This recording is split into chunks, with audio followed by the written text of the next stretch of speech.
மாணவன் டெய்லி ஸ்கூலுக்கு தாமதமாக வந்தானா. அதனால அவங்க ஆசிரியர் கேட்டாங்களா, எதுக்கு தாமதமாக வர ஸ்கூலுக்குன்னு சொன்னாங்களாம். அதனால எங்கள் வீடு 2 கிலோமீட்டர் தள்ளி இருக்கு, அதனால நான் தாமதமாக நடந்து வரேன். அதுக்கப்புறம் நாளைக்கு உங்கள் அப்பாவை கூப்பிட்டு வான்னு சொன்னாங்களாம்.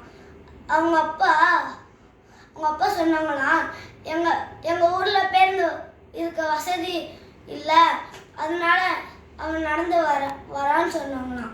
அதனால ஒரு நாள் ஆசிரியர் சொன்னாங்களாம், உங்கள் அப்பாவை கூட்டிகிட்டு எங்கள் வீட்டுக்கு வா, நாளைக்கு விடுமுறை தானேன்னு சொன்னாங்களாம். அந்த பையனும் அப்பாவை கூப்பிட்டு வந்தாங்களாம். அந்த பையனை ஆசிரியர் சொன்னாங்களாம், என் பையன் ஓட்டின சைக்கிள் இருக்கு, இதை தினமும் பள்ளிக்கு எடுத்துருவா, இனிமேல் நீ தாமதமாகவே வரக்கூடாது. அதனால அந்த பையனை டெய்லியும் ஒரு நாள் கூட தாமதமாக வரவே இல்லை, டெய்லி ஸ்கூலுக்கு சீக்கிரமாக சென்றான்.